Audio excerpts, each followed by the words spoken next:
Frustrating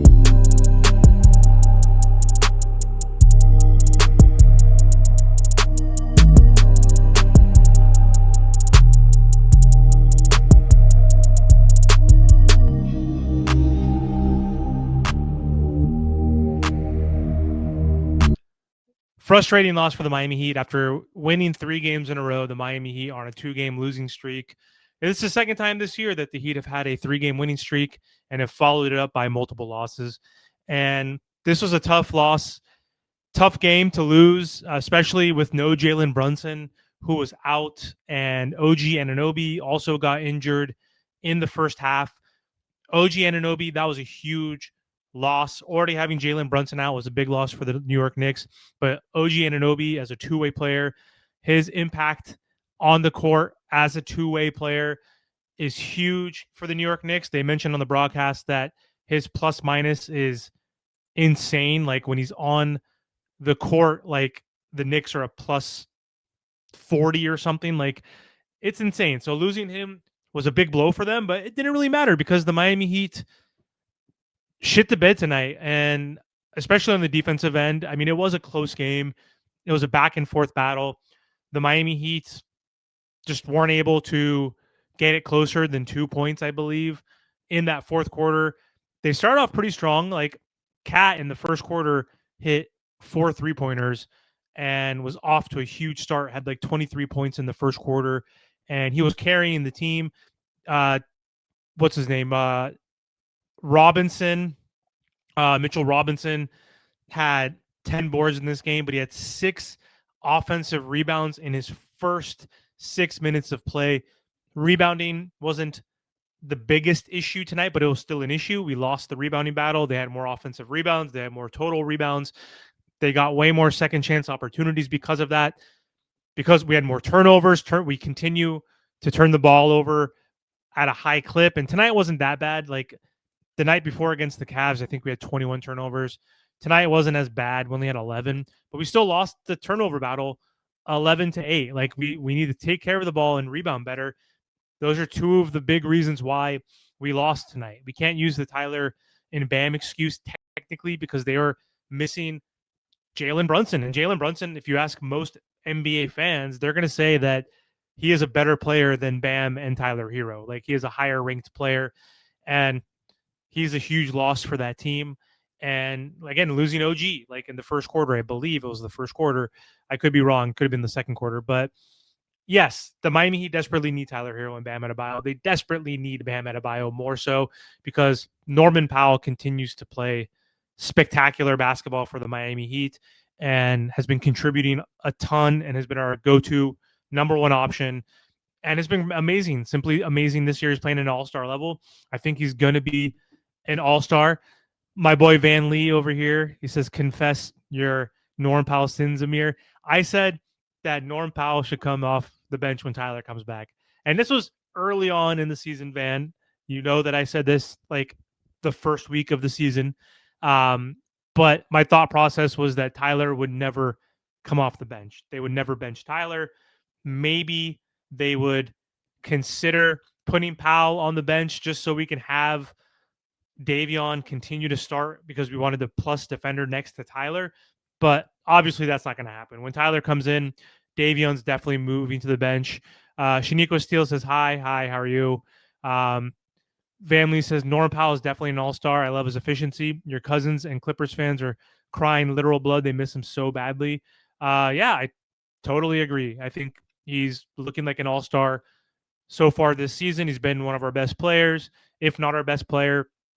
And it just shows right now that a Tyler Hero, and no shame to Tyler Hero. I'm not here to talk shit on Tyler. He hasn't played this year, but a Tyler Hero is replaceable. Like finding a scorer in this league, that is doable. But finding a Bam Adebayo, a 6'9", 6'10" power forward center who can be your anchor defensively and who could still give you. He was averaging 22 points per game before he missed his last game where he left in the first quarter, only scored 2 points. So that knocked down his averages by a little bit. But Bam Adebayo, we need him for his rebounding and for his defense. Like Karl Anthony Towns is not going to do what he did tonight if Bam Adebayo is there. Karl Anthony Towns, I freaking hate that dude. All he does is cry and bitch on every single possession, thinks he's fouled every single possession, which is simply not true.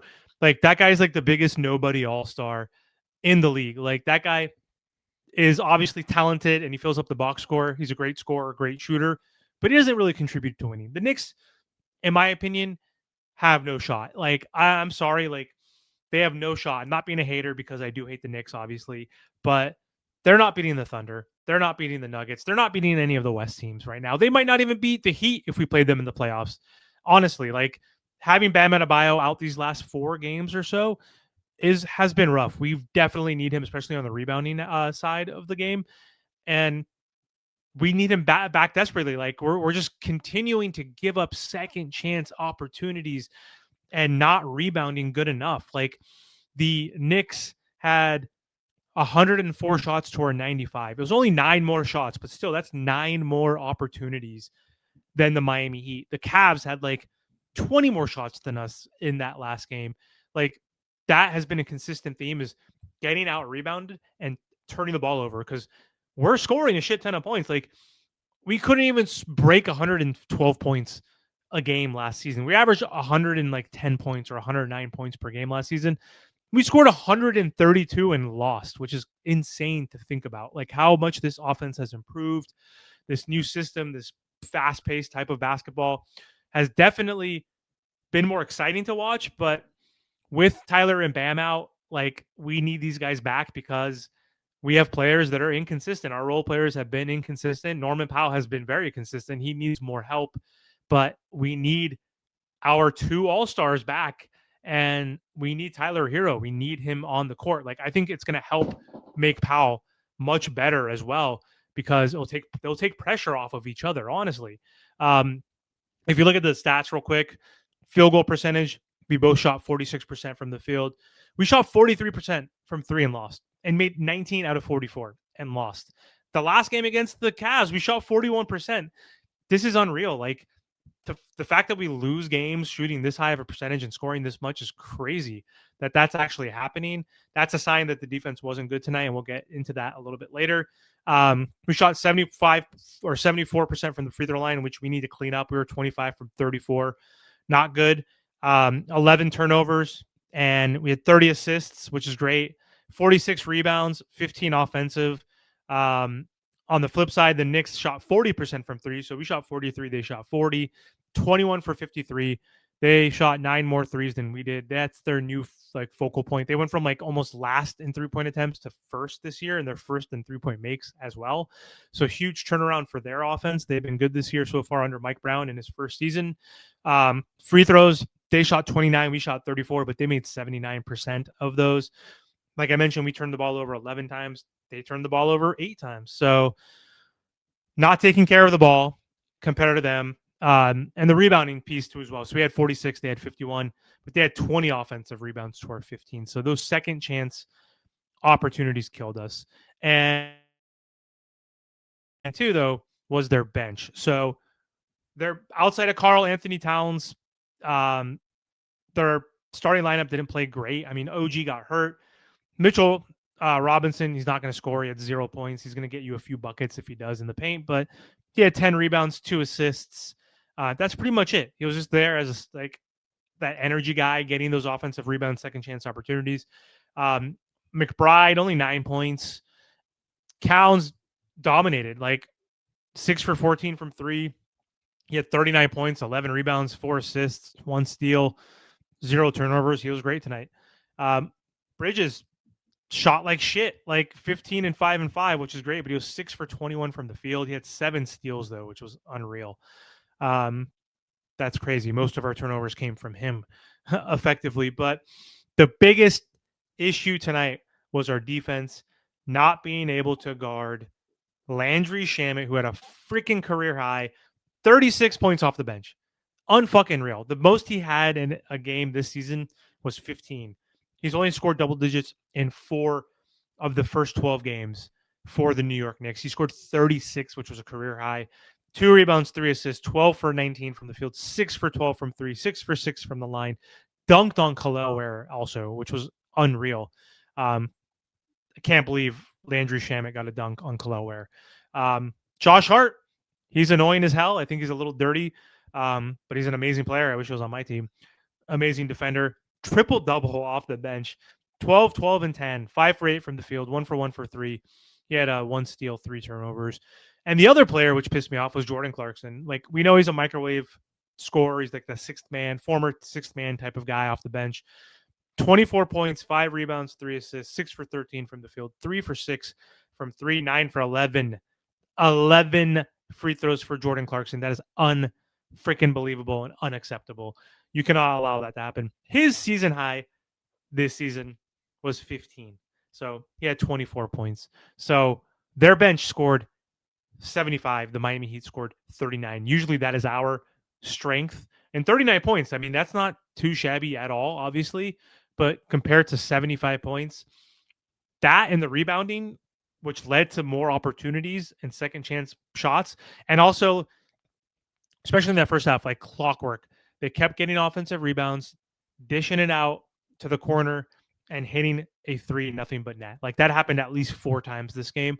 So Mitchell Robinson was huge. Like I said, 6 minutes. He had 6 offensive rebounds. So that was pissing me off.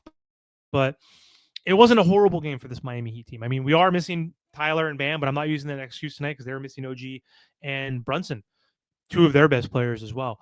But offense looked good. I mean, like if we look at our box, Andrew Wiggins didn't have the best shooting game, especially from 3, but still solid numbers. I mean, 15, 7, and 3, 6 for 18 from the field, 1 for 6 from 3. That's the huge part. Like in the mid-range, he was fine. He just missed a lot of 3-pointers. He had 1 block, only got to the free throw line once, and he had 3 turnovers. He's been turning the ball over quite a bit this last week or so. He needs to clean that up. Kelowna Ware, man, he's been improving. No complaints to Kalel. He looks energized right now. And 15 and 10, another double-double, 5 for 8 from the field, 1 for 2 from 3, 4 for 5 from the line. He had 3 blocks again, 1 steal. Like his blocks have been great. He still obviously tries to jump too much and block too many shots and gets off his feet. He's had his issues as well. I'm not going to blame him, though. Like I think he's playing good enough right now for a second-year player who's only like 22 years old. Davion Mitchell continues to be a stud in his role. He's never going to give you like 20 points or more, but continues to give you, between that 8 to 12 points, which I appreciate. Like he scored 11 tonight, 4 rebounds, 11 assists. Was just great playmaking tonight, driving and kicking and getting his teammates involved. Love to see it. 3 for 6 from the line, 2 for 4 from 3, 3 for 6 from the field, 2 for 4 from 3, 3 for 4 from the line. 1 steal, only 1 turnover. So he played great.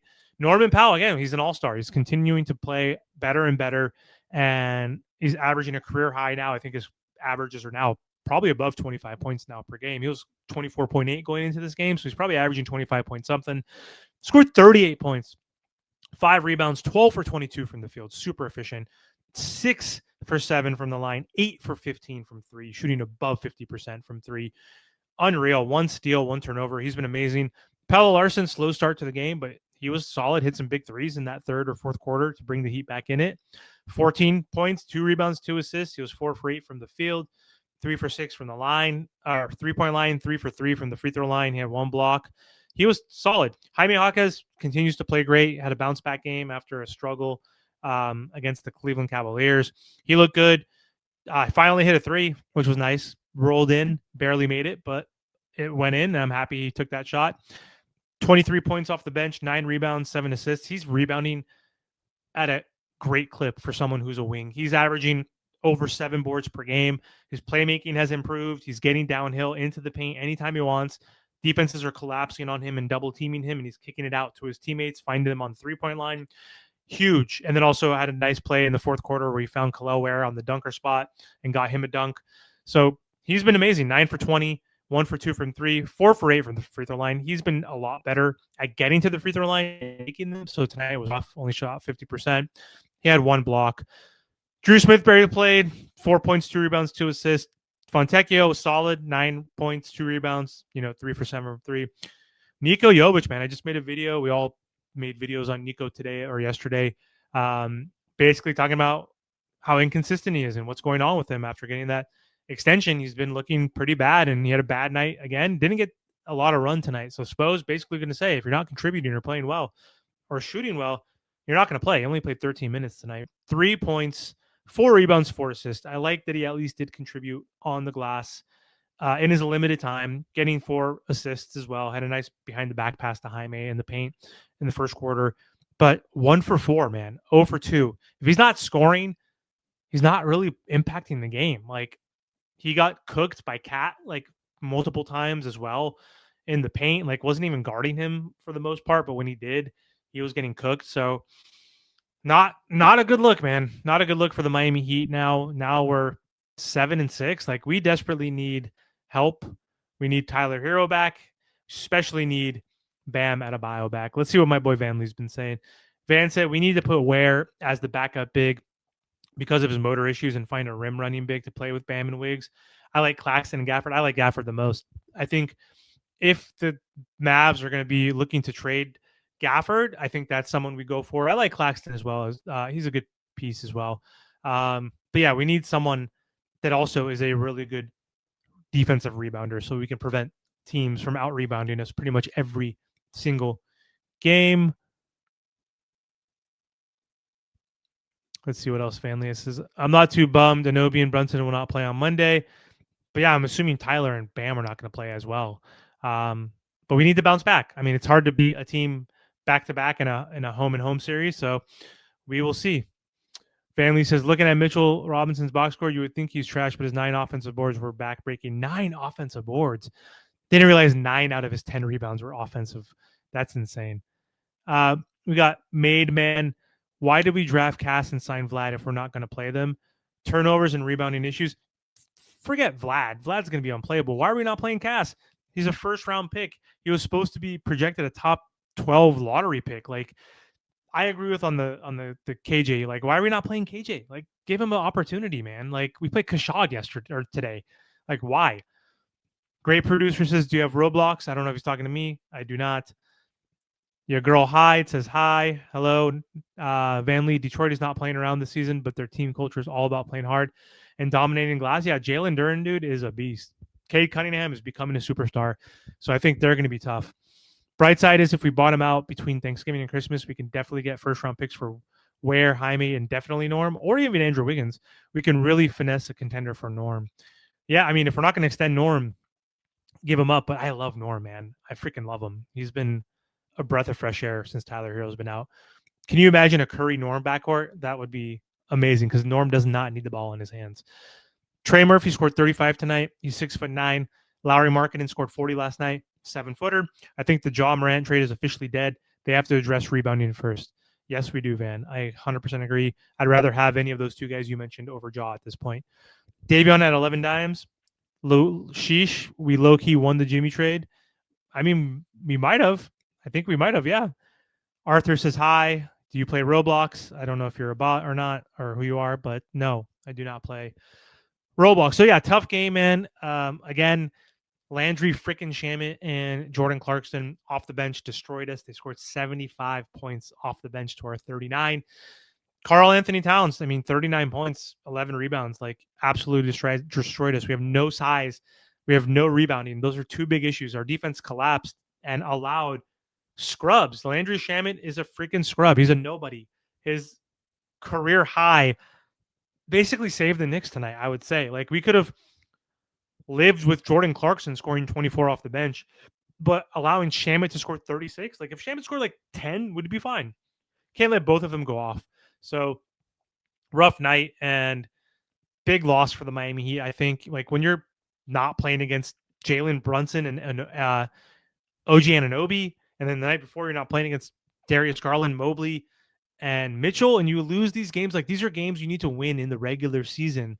Like, I don't understand. Like, you have to win these games when stars are out. Like, our stars are out. So, like, when other team stars are out, like, we're proving we're one of the deepest teams in the NBA because we have one of the best benches, and Norm's been like at an all-star level. Like, these were two very bad losses, right, Van? Like, you got to win these games because we're showing the strengths that we have. This new fast-paced offense is a strength. Our three-point shooting has been a strength. Our bench has been a strength. What has not been a strength, though, is our size and not and our lack of rebounding ability. and also missing some of our stars too as well. Like we need these guys back. We need Bam Adebayo back. When you play running gun basketball, you have to rebound the ball. That's facts. I agree. But yeah, now the Miami Heat are, with that loss, they're 10th now. We're 7-6, 2-game losing streak. If we won this game, we would have been 8-5. We would have been third place, I believe, with the over the Cavs. I don't know if we had the tiebreaker, but we would have been at least fourth seed. Obviously, it's so damn early in the season right now. Seeds don't really fully matter because they're going to go up and down, back and forth, especially in the early part of the season. So we'll see what happens. But anyway, that's all I have for this live episode. Arthur says 6-7, 6-7, 6-7. Thank you guys for tuning in to this live episode, and we'll be back post game against the New York Knicks again on Monday.